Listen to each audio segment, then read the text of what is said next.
Cool. So week 5, we're going to talk about non-consequentialism. And if you've done the reading for this week, a lot of the questions that we talked about last week are addressed because we're not concerned only with consequences. We care about the intention. We care about why we have made a moral decision, how that's informed. We care about the kinds of principles that we put in application toward making these kinds of moral determinations, which is good. Also, this will be your first introduction into reading real philosophy. So the reading that you've done in the textbook so far has been talking about philosophy, and we've been talking about philosophy. For this week's reading, one of the selections is directly from Immanuel Kant's Groundwork for the Metaphysics of Morals, and this is like real philosophy. And I think this is a really great introduction because it's concise, it's eloquent, it's confusing, but just the right amount of confusing, I think. And we'll talk about the confusions, why they matter, why they're there, the stuff that's not clear. And the next few selections of philosophy that we're going to be reading are going to be easier than this one. So we're going to talk about Buddhism. That's the next real, The Good Life. What is a good life? By Dworkin. We'll talk about next week, and then Buddhist ethics the week after that. And then when we come back from the break, we're going to get into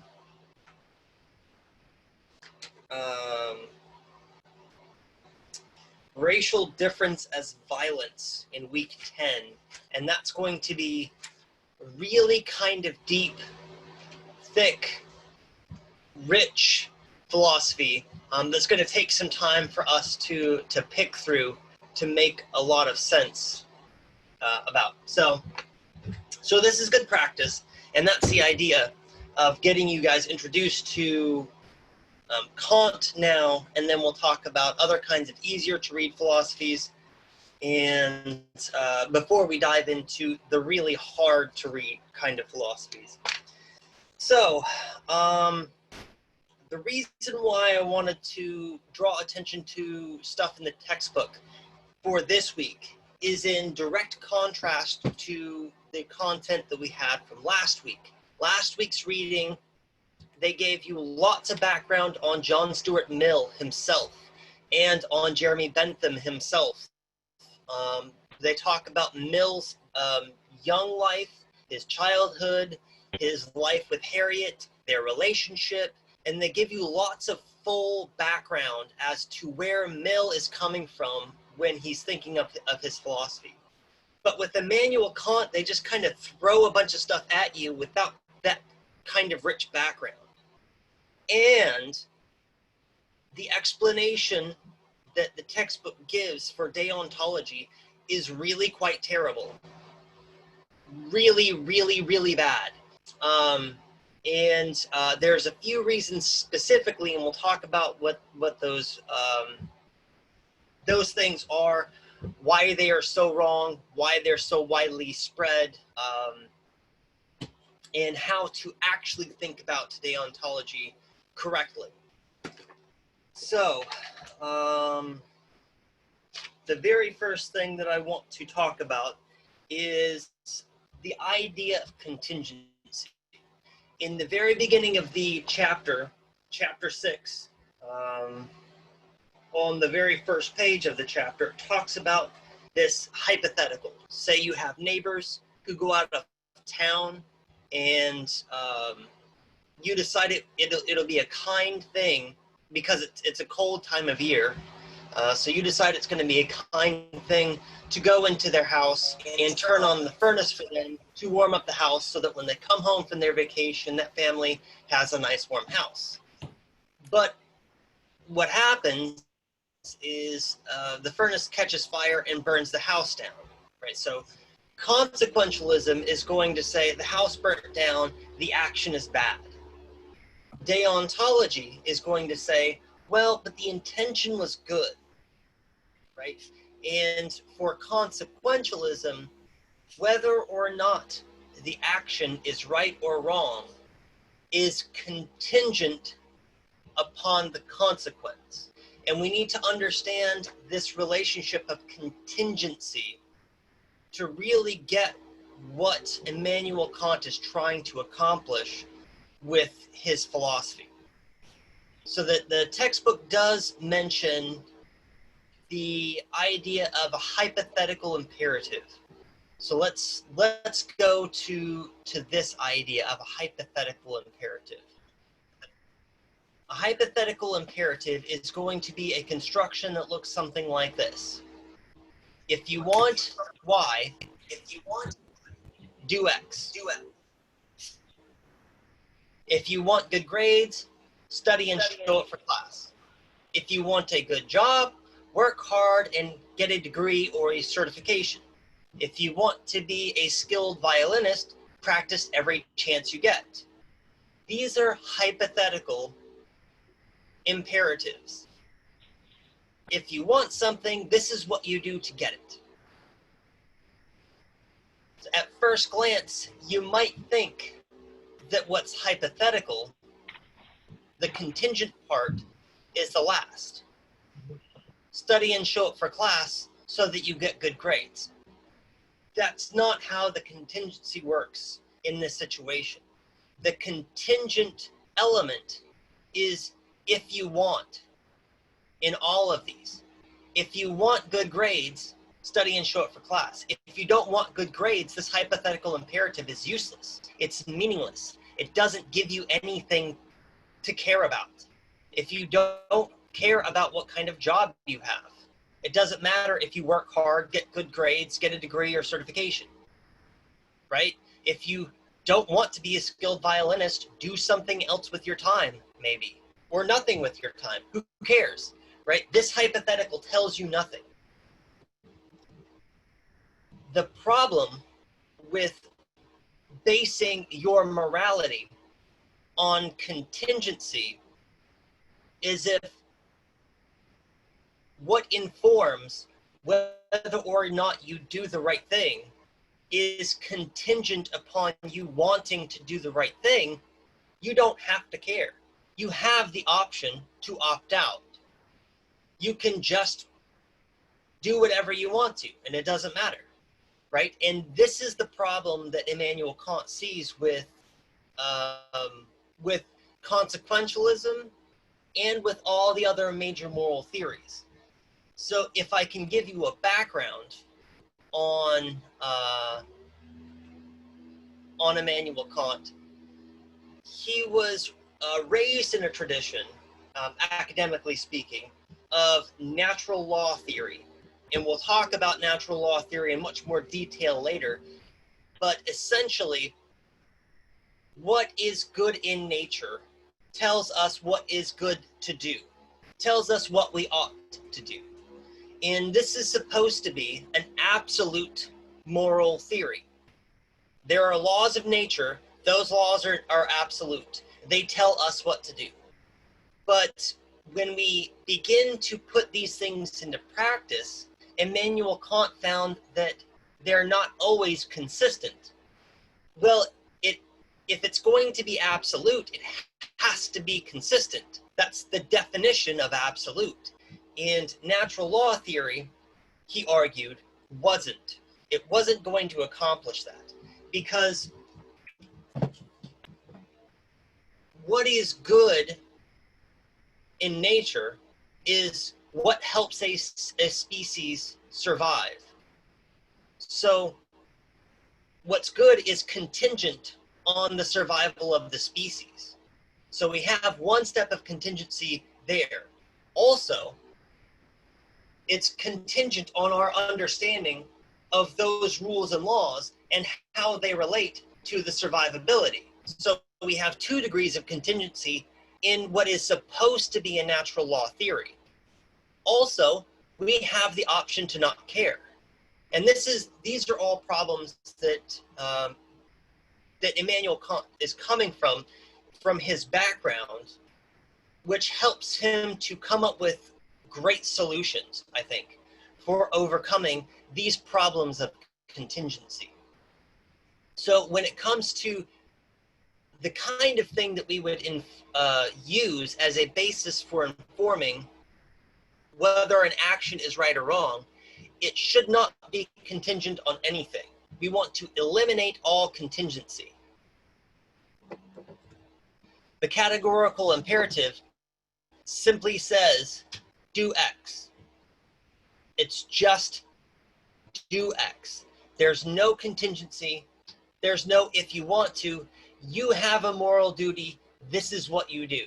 And it will use the categorical imperative to help us figure out what our moral duty is. Other things that I wanted to get to in the textbook before we move on. Let me go back to stop sharing. Questions on contingency, because this is going to be really important. Good, we'll hammer that in a bunch more too. The other major thing that I want to address is on the top of page 277, if you've got your textbook in front of you. So, imagine making that action into a rule, right at the top of the page. There's something in parentheses. Now you've identified your maxim, or the principle or rule of your action. The next step is to ask yourself whether you could want that maxim to become a universal rule for everyone to follow. And if you can't agree to that, stop. Right? We already have lots and lots of contingency in this explanation. Right? Whether or not I can agree to it is a contingent condition. That's not how deontology works at all. It doesn't have anything to do with what I'd rather. It doesn't have anything to do with what you and I agree on, right? There's a specific, absolute way that we can determine what is and is not morally permissible. And it doesn't have to do with what I would rather, right? Ask yourself whether you would want that maxim to become a universal law. Again, it doesn't have to do with what I want. The law is absolute. The law is, and it must be. And we'll talk about why it must be. But it cannot be the case that I simply want. And this is, this textbook compares deontology to the golden rule. The textbook that I had in my ethics class in undergraduate did the same thing.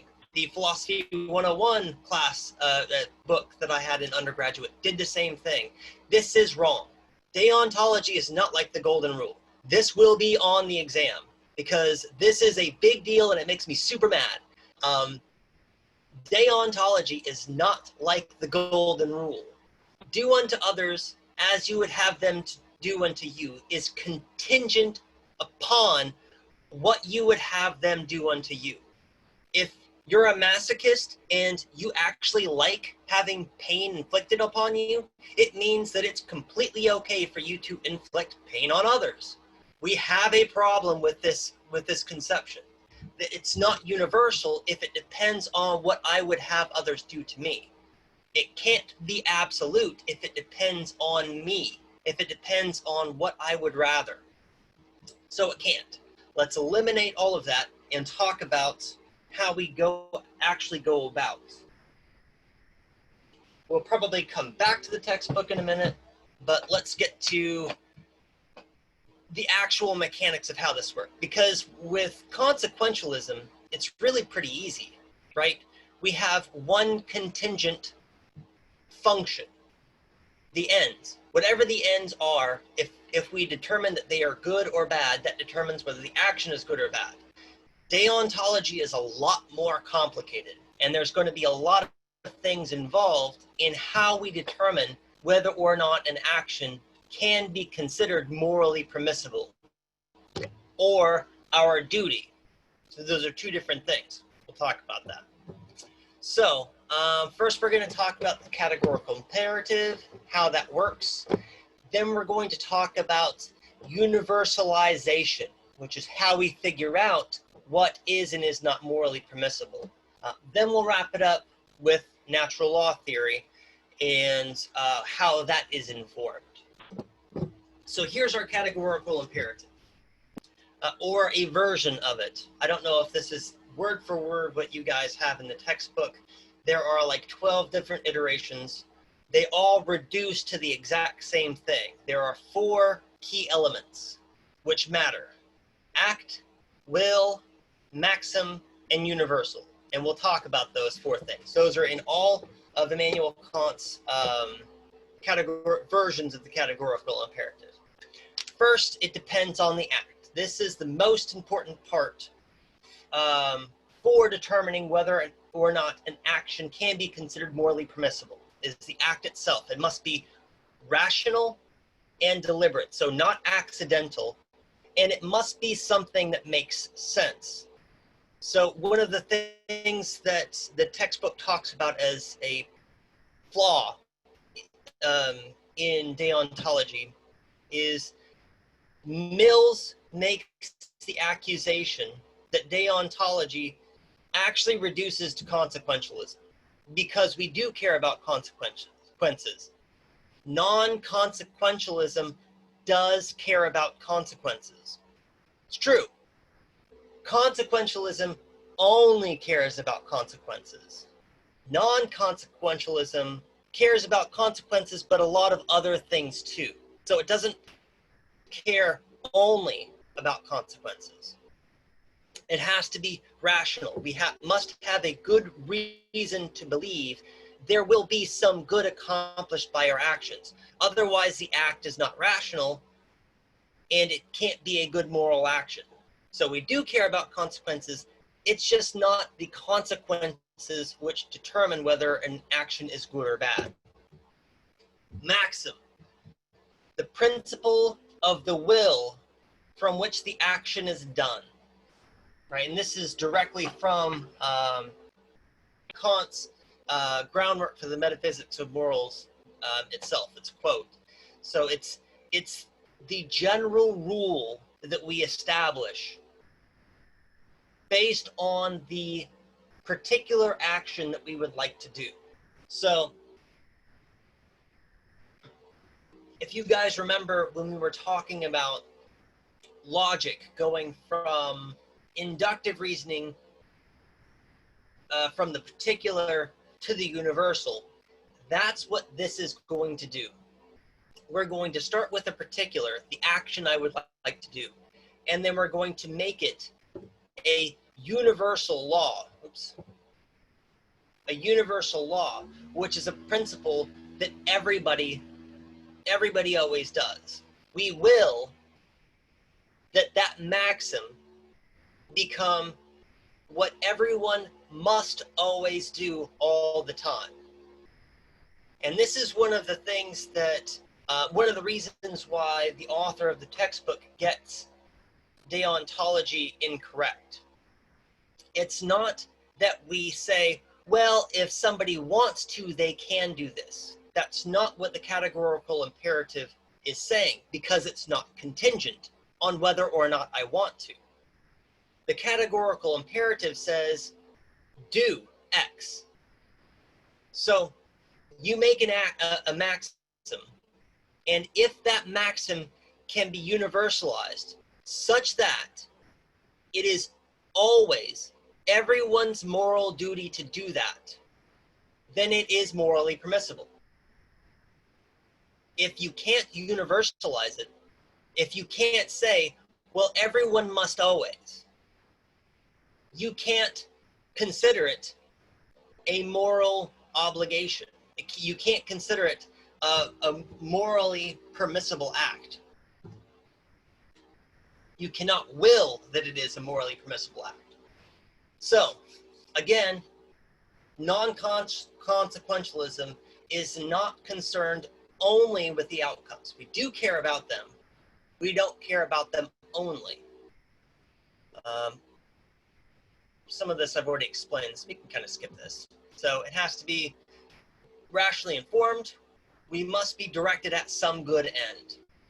Properly motivated, because it's our duty, not because it benefits us. Because if we do something because it benefits us, that's contingency. It must be because it's our duty to do it. And it must be purely intentioned, something that we did on purpose because of our duty, not accidentally or not through coercion. Say I have a friend who has moved by herself to a new town and has yet to make any new friends.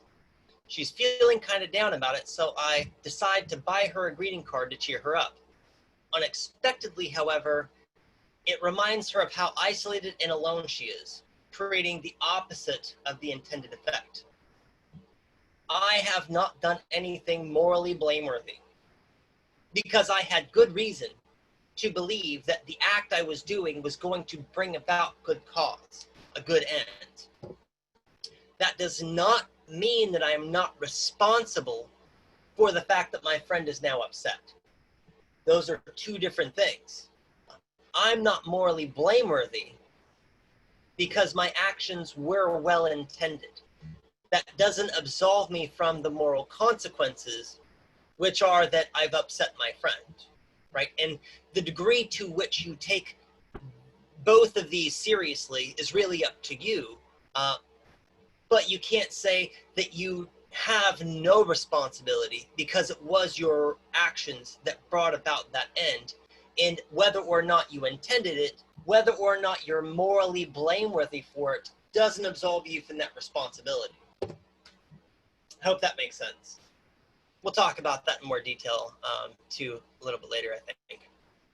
So, if I bought the card and then I bragged about it on Facebook so that my friends can see what a kind and thoughtful person I am, I'm using my friend as a mere means, which is violating the means ends principle, right?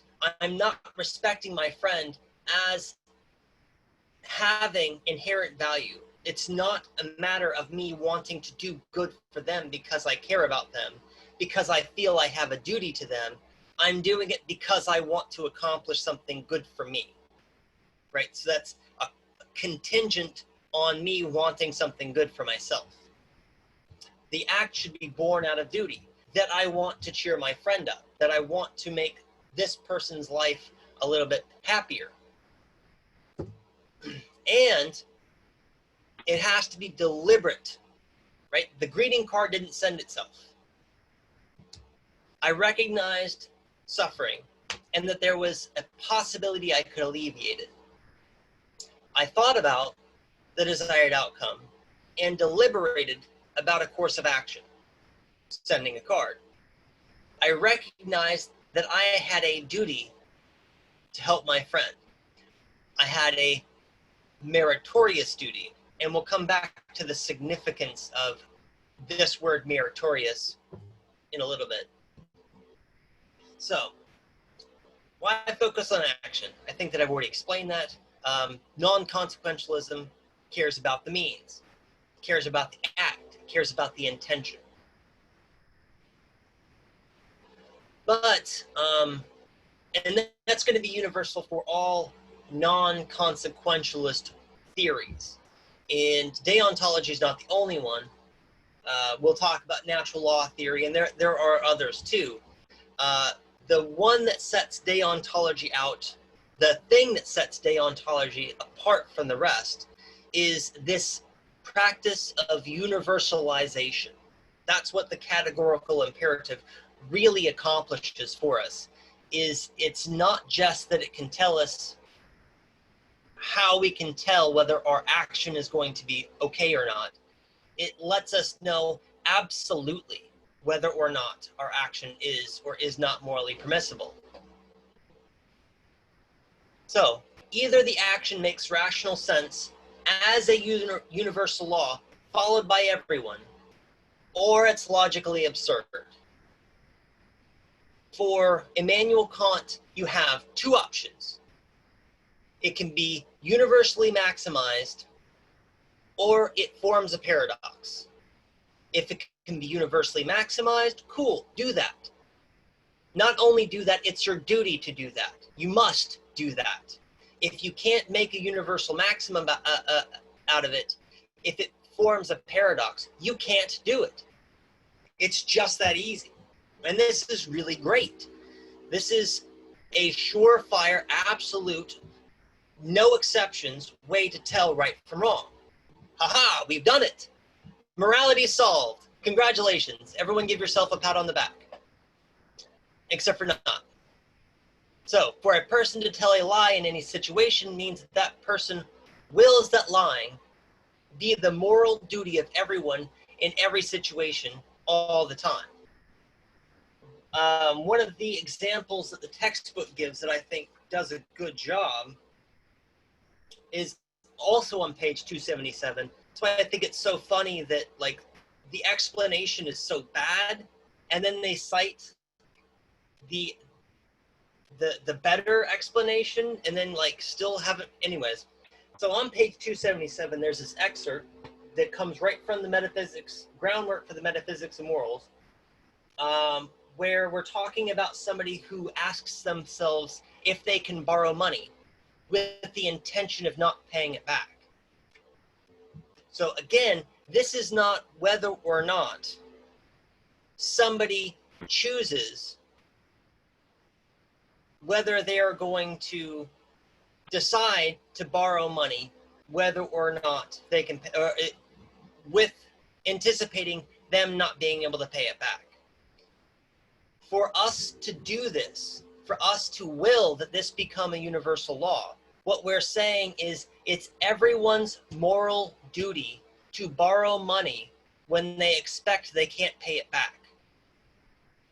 In that world, the idea of lending money becomes absurd, because everyone who lends money is going to lend it to somebody who's not going to pay them back, which means that everybody who lends money becomes broke. There are no lenders left in the world. The idea of lending itself becomes an absurd idea. That's why the whole thing falls apart. If we put it to the test of the categorical imperative, and what we get is a paradox or a world which cannot exist, it's something which is not morally permissible. So, we've covered all that. We can just move on. So this is a more simple, I think, breakdown of how to think about the process of universalization. If I do X, let's say tell a lie to save somebody from hurt feelings, I will that X become a maxim. I at the same time consider that maxim to be one's moral duty. All moral agents must always lie to save somebody from hurting their feelings, right? And sometimes this could result in people's deaths. Sometimes this could result in really, really bad things happening in the world. We recognize this, that sometimes we justify to ourselves that telling a white lie doesn't hurt anybody in this situation. And Immanuel Kant is going to go, no, you can't ever tell a little white lie, because you would be willing that everyone always, in every situation where they wanted to spare someone's feelings, lied. Whether they're on the stand testifying in court, or whether people's lives are on the line, right? We're willing that it's everyone's moral duty to always lie, which is absurd. Because then the very idea of truth telling doesn't make any sense if it's everyone's moral duty to lie.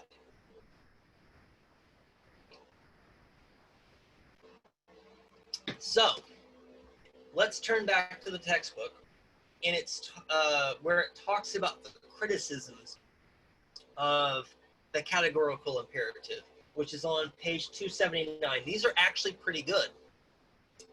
So the textbook does not do a great job of explaining deontology. It does do a great job of critiquing deontology. So consequences count. We did talk about this, but I want to make sure that this is clear. Mill wrote a whole treatise attacking deontology about how it really is just, it's what Mill said was deontology is utilitarianism with extra steps, basically. And to some extent, he's not wrong. But the thing that Mill missed is that we're removing all contingency. The consequences don't determine whether an action is good or bad. We do care about consequences. We do care about the ends that we seek. If they're not rational, it's not going to be a good moral action. It's not something that we can universalize in the first place. If the intention behind our idea is absurd or ridiculous or nonsensical in the first place, that's not something that we can universalize or should, right? That should be obvious. But what matters is that we can universalize it, and if we can universalize it, it's our duty. It's our duty that tells us what to do, not the consequences. It's not contingent, it is our duty or it's not our duty. There's no gray area. The consequences that actually happen because of our action doesn't matter. If I am trying to prevent a murder and I'm not successful in preventing the murder, that doesn't mean that my intention was misplaced. I still should have tried to prevent the murder, right? Like, the fact that I failed doesn't mean that my action was bad. It just means that I wasn't successful. That's okay. I still tried. And I should still get some kind of moral credit for that, I think. Conflict between duties, which is on the page of bottom of the page 279. This one does actually make sense. If we find ourselves in a situation where we have conflicting moral duties, what do we do? Right? If I have a duty not to lie, but I also have a duty to some other thing which conflicts with that, right? A duty to preserve life. So if I'm honest, it might result in somebody getting killed, right? This is a conflict of duties. So there's two distinctions that Immanuel Kant is going to make with regard to this. And it's interesting that the textbook is like, Immanuel Kant didn't really think about this. It's not true. He absolutely did, and solved this problem. So let's talk about that. First, you have two different kinds of duties. You have perfect duties, which you always follow all the time, no matter what. And the category of perfect duties is actually quite small. You have a perfect duty to preserve life. You have a perfect duty to always tell the truth. You have a perfect duty to not interfere with the autonomy of others.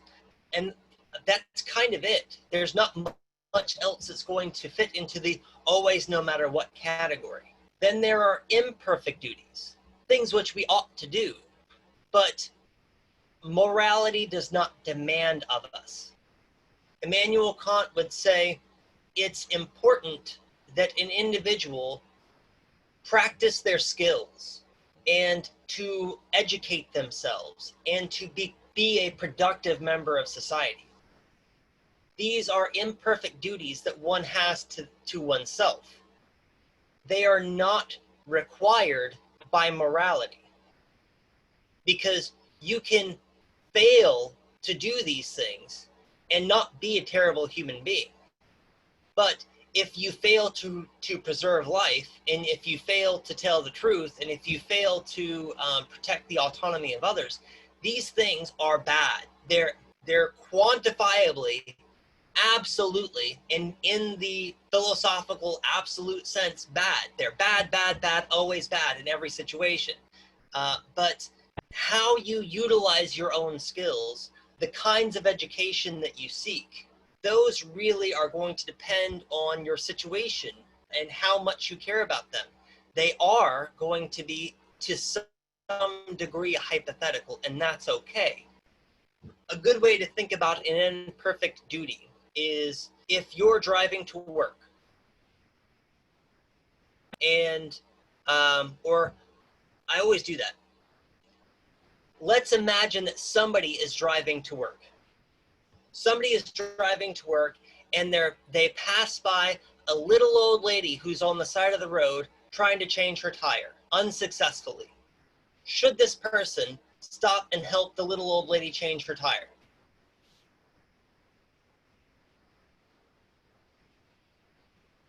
Maybe? I think so, yeah. I Right. would. But what if the person driving to work is a little old lady? Then you've got two little old ladies on the side of the road trying to change a tire. And that's not making the situation better for anyone. Or what if you're a father who has kids and you've been late 2 or 3 times to work before, and if you're late again, you're going to get fired, right? There are circumstances which might prevent you. What if you're driving an ambulance to work so that you can save somebody's life? There are certain kinds of situations where we might prioritize other things above helping somebody change their tire. That's an imperfect duty. And if you can do this, and you do, that is meritorious. And this is an important distinction because doing your duty when you have a perfect duty to do so doesn't get you any accolades, doesn't get you a pat on the back. It's not morally meritorious. It's not congratulations, good job. It's just what you do. It's the bare minimum. It is what morality requires of you. If you fail, then you're deficient. If you do it, then that's just what you do.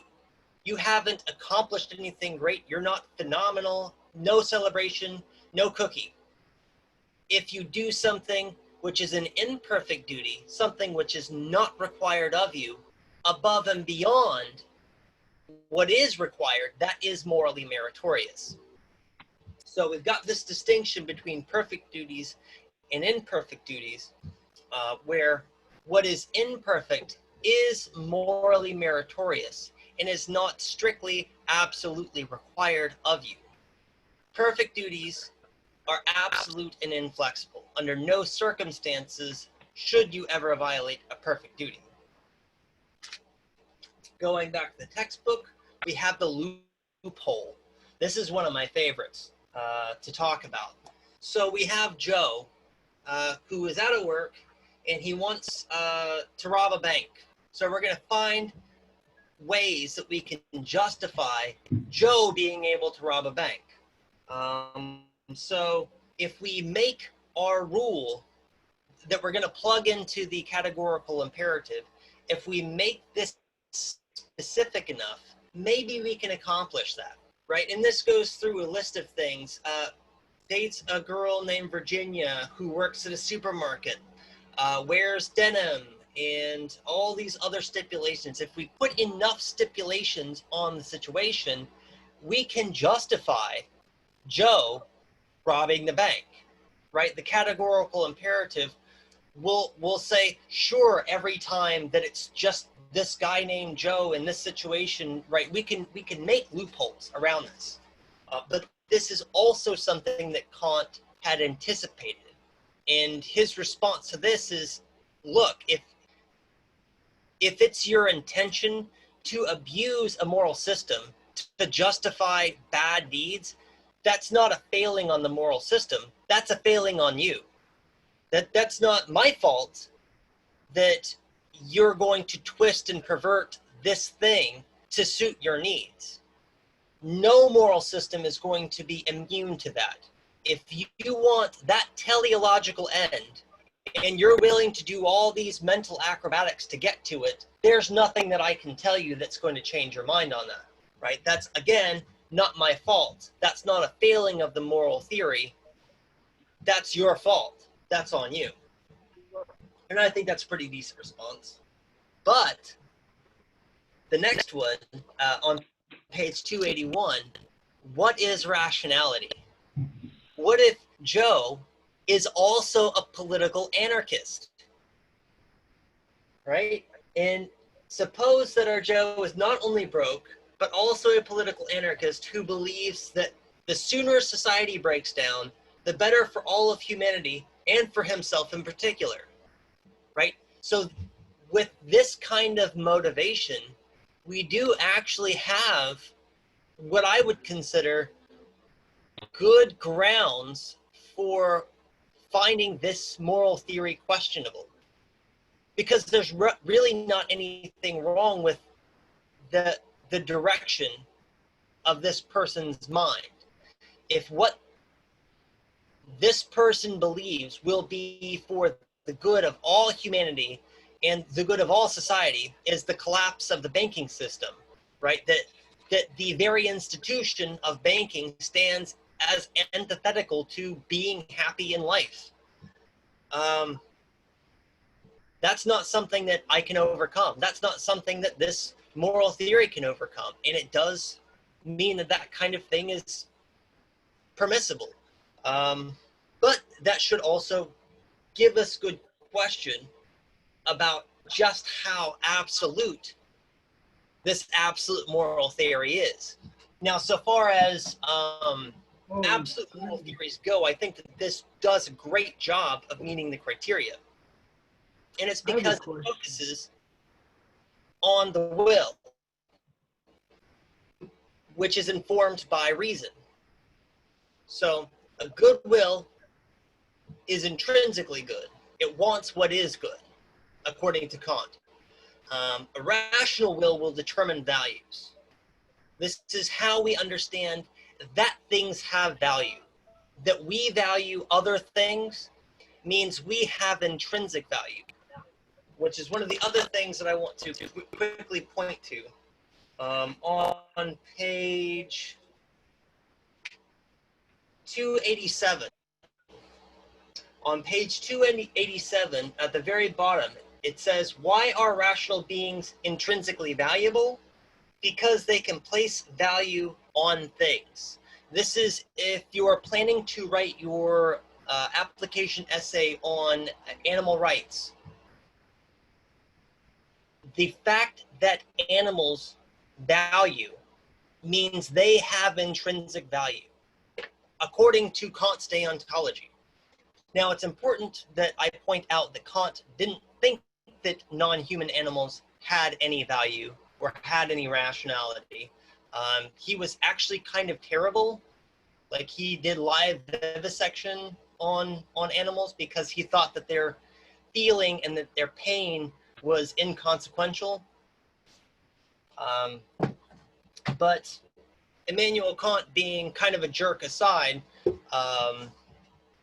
his theory does actually support, whether or not he recognized it or not, his theory does support that non-human animals do have intrinsic value, which should be respected.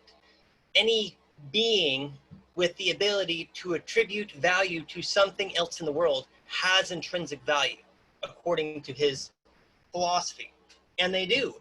Animals value being able to find food, having access to water, not being locked into a cage. These are things that an animal, a non-human animal, or even a human animal, right, finds valuable in their world, which means that they necessarily have intrinsic value.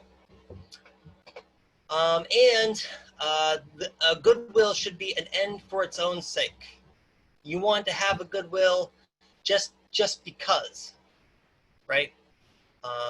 We will some maximum become universal law.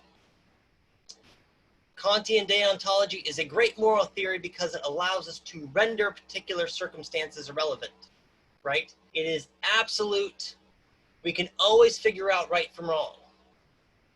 Kantian deontology fails to be a practical moral theory because it requires us to render particular circumstances irrelevant. So the problem is that we can't take circumstances into account. We can't consider grandma's feelings when we're deciding whether or not we're going to lie to her on her deathbed, right?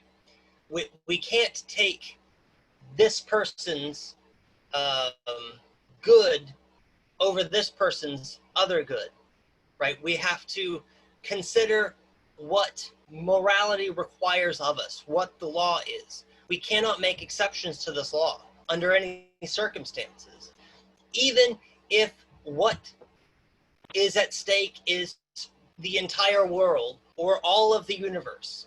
According to Immanuel Kant, if morality doesn't require of it, the ends don't ever justify the means. They can't justify the means. And a good example that will tie into the discussion board, I think that some of you might have already seen it. The title of the discussion board is Lying to Nazis. And this is a version of a hypothetical that was presented to Immanuel Kant, that Immanuel Kant did double down on. So what was presented to him is a murderer comes to the door and says, "Hi, I'm here to murder your neighbor who is hiding in your closet.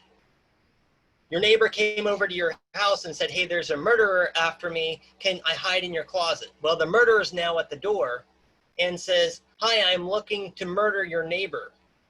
Are they in your closet?" Immanuel Kant says, yes, you must say yes.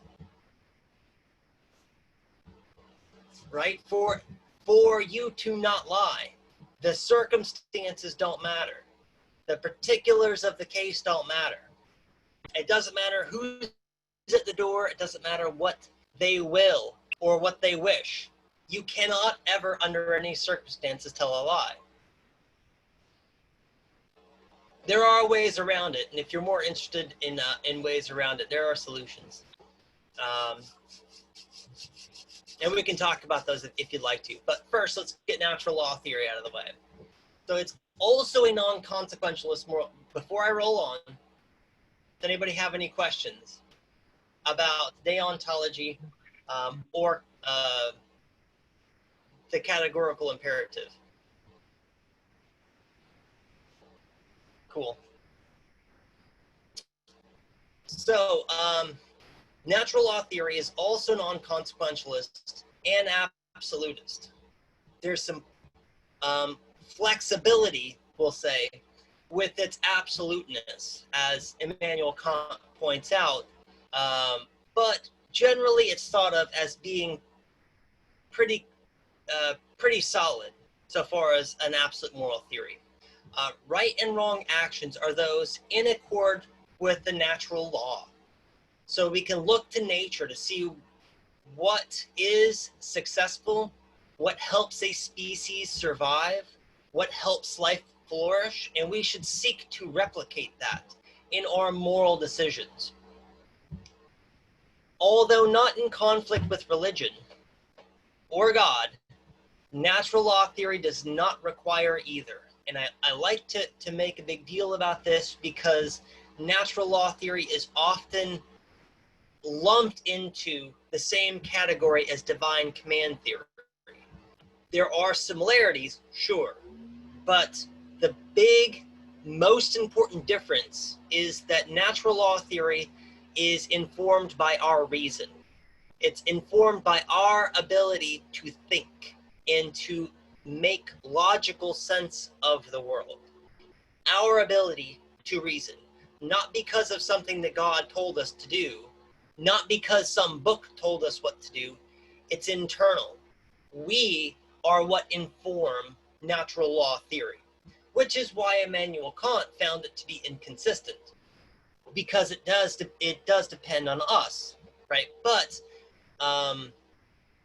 it means that we don't have to believe in God for us to take natural law theory seriously. We don't have to be Christian or of any other religion to take natural law theory seriously.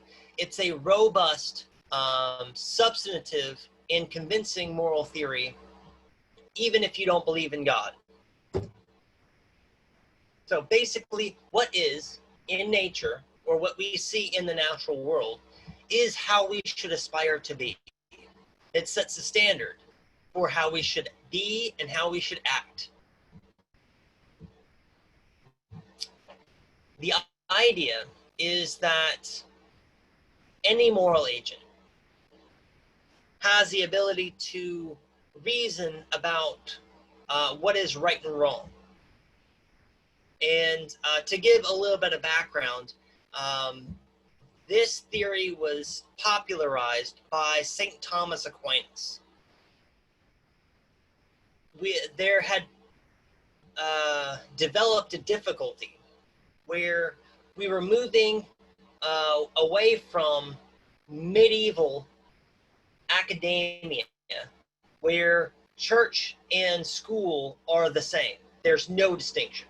And academia begins to split off a little bit and to form its own ideas grounded in reason. And there wasn't a lot of conflict in St. Thomas Aquinas' day, but there was starting to be some conflict. And the argument that people were coming up with was like, well, if I don't believe in God, you can't make laws based on what God believes to tell me that this is what I have to do.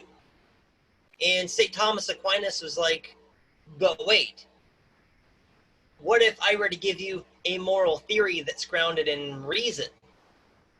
You and I can reason about what is good, what makes sense, and what we should do. And people were like, yeah, okay, that kind of makes sense. Right? So this is a way of removing God from the criteria of determining what is good and what is moral, and is more or less successful. This gives us a common ground upon which any human can stand with any other human and say, yeah, okay, these things are rational. These things make sense. This is good for a being to have access to food and water and to not be locked in a cage. Like, these things are good for any existent being, and we can all agree on this. We can use our reason to point to these obvious things in the real world. And natural law theory is where we first get the doctrine of double effect, which is kind of a neat tool and can actually be applied to any other major moral theory as well, theoretically. So the doctrine of double effect states that an act which would ordinarily be impermissible may be morally acceptable if it meets certain criteria. So we can consider something which is universally a violation of moral law. We can consider it if it meets these criteria, if it's at least inherently neutral. So if it's neutral or good, that's fine. It just can't be bad. The thing that we want to do can't be bad. Evil is not employed to accomplish good ends. The intention is directed at good.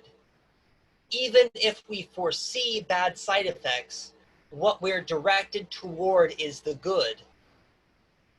And whatever the predicted consequence that we would anticipate logically, reasonably, the good effects must outweigh the bad.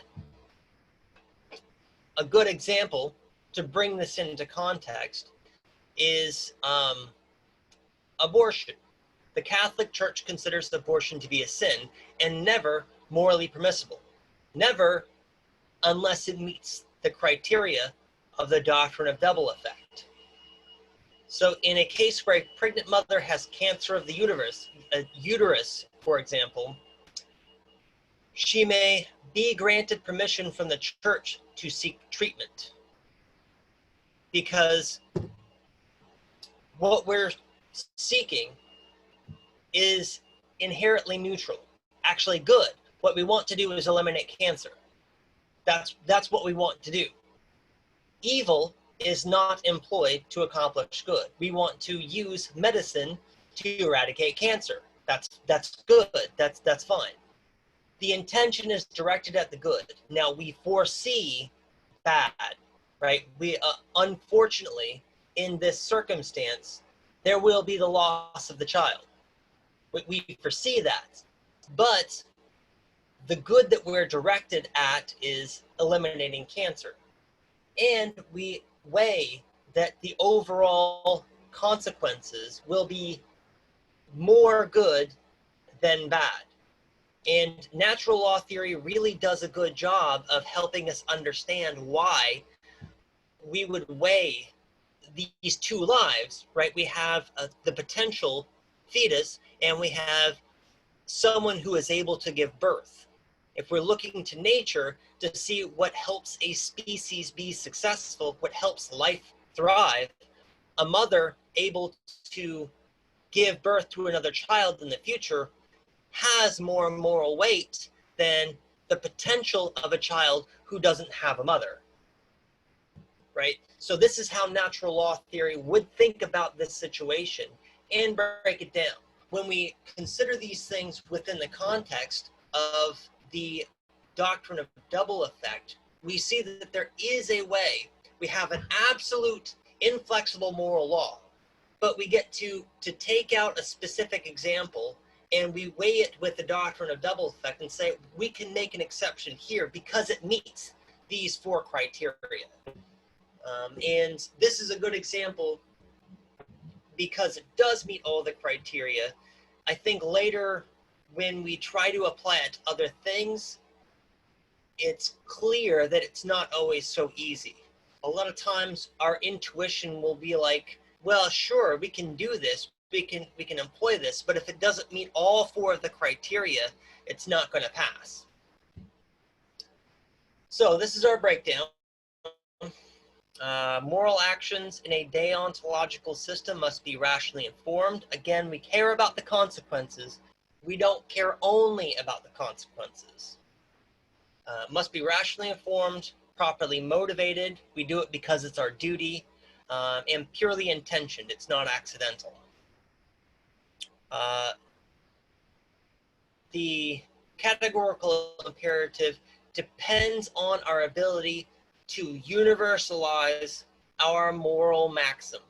So we have an action, we turn that into a maxim that is always everyone's duty to do that all the time. If that makes sense, cool, we can universalize it. I can tell the truth because I can will that that maxim become a universal law that everyone always adheres to. Everyone should always tell the truth.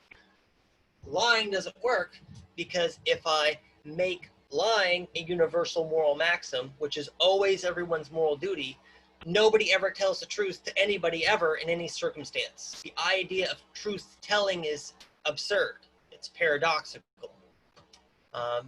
Natural law is informed by reason. First and foremost, is informed by our reason and our ability to understand nature.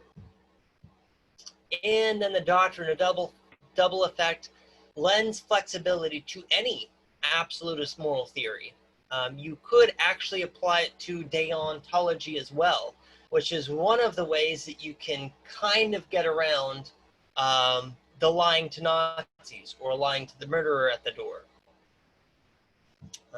The other more popular method for overcoming that difficulty is we have a perfect duty to not be an agent of evil.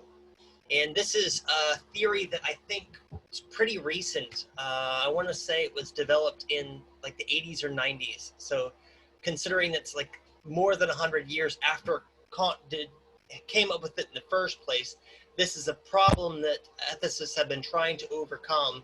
And finally somebody got around to coming up with a good moral maxim. maybe I'm spoiling a little bit because you're not supposed to have the answer to the discussion board question. That's all right. But we should not ever be an agent of evil. So we have a perfect duty to not be an agent of evil.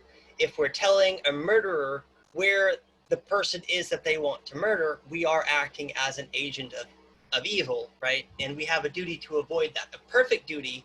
And when we have a conflict of duty, we have to use our judgment.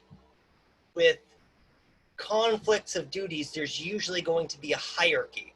So we care about the autonomy of others. This is a very high priority so far as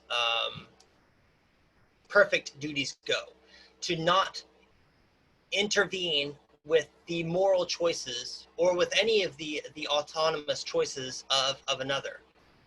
We have a duty to preserve life, and this duty supersedes the duty to not interfere with someone's autonomy. We have a duty to life, and that always comes first, the duty to life. So again, going back to if I want to prevent a murderer from committing murder, like I have a duty to not interfere with the autonomy of others, which means that I'm not going to stop somebody from committing theft. That's something that Immanuel Kant's deontology is going to say. If somebody wants to commit theft, let them commit theft. That's their choice. That's their autonomous right to do that. You can't intervene.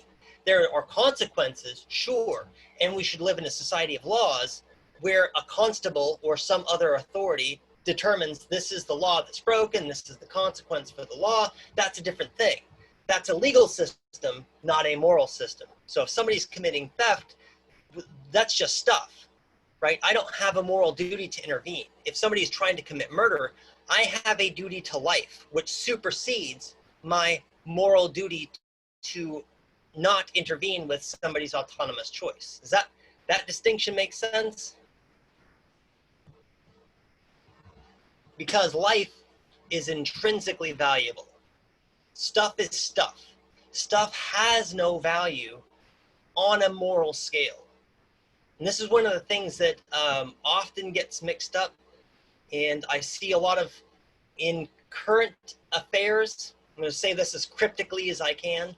In current affairs, there's a tendency to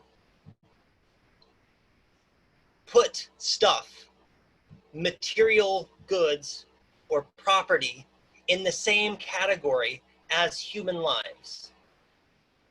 And a lot of times these are pitted against each other as though we're choosing which is more important. No. It's not even comparing apples and oranges. We're comparing rocks and life. Like, it's stuff. Material stuff doesn't have intrinsic value. Life does. There is no putting the two on the same moral scale, right? They're completely different arenas. Was that cryptic enough? Good. Cool. Do I have any questions?